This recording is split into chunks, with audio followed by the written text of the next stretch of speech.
Today we're going to talk about another one of the tools in our strategy analytics toolbox, how you assess whether an industry is attractive or not. So first of all, why does this matter? The industry that a company competes in accounts for somewhere between 15 and 20% of the performance of that company. Okay, so industry is an important driver of firm level profitability and ability to create and capture economic value.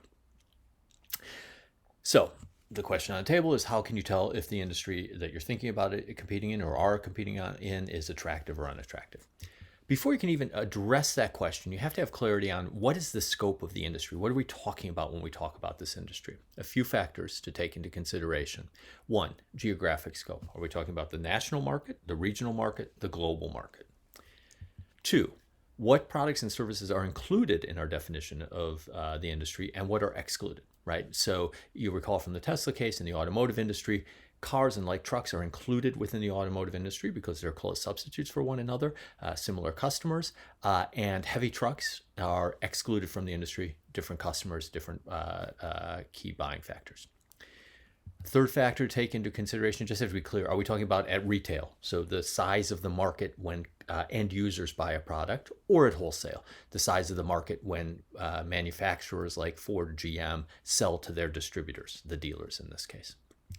And then finally, something we want to think about is, are we talking about the current market size? So how big the market is for all the people who are currently buying a product, or the total addressable market? How many people could buy the product? Current market size is very appropriate for established industries where you've discovered most of your possible buyers. Total addressable market is much more appropriate when you're a startup or in the early phases of an industry like Uber or Lyft, and you're thinking about not just how many people are currently using our product, but how many people could be using our product. So you've got to get clarity on what you're talking about with your industry before you can assess its attractiveness. Once you've clarified the scope of your industry, then you want to think about four factors. First, how profitable is this industry? How much money do the companies that compete in this industry make? And one thing we know is that there's quite a bit of variability in terms of the profitability of competitors within different industries. So this is the average return on invested capital of the companies in selected U.S. industries over a 15-year time period.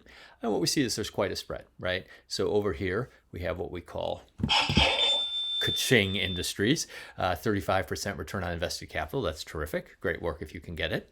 Over here, we have some industries where basically the competitors are making no money on their invested capital.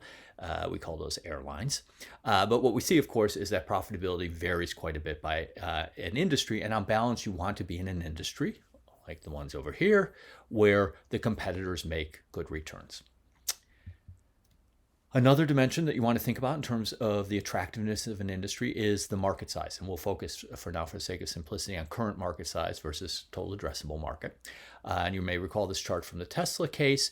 What this is showing, what these blue bars are showing, is the current market size for U.S. new cars, including light trucks.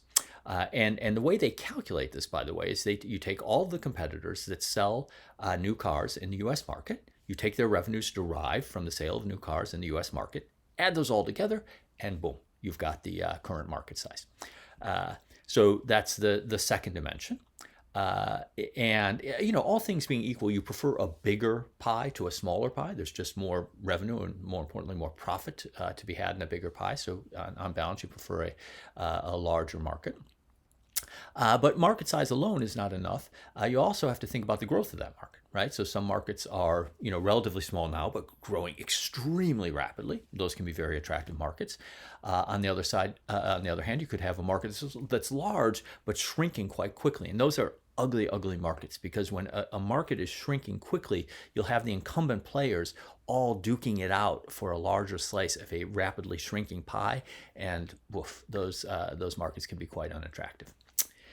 And then a final element of market attractiveness is the volatility. So all other things being equal, you would prefer that your revenues and profitability of an industry are stable and predictable over time.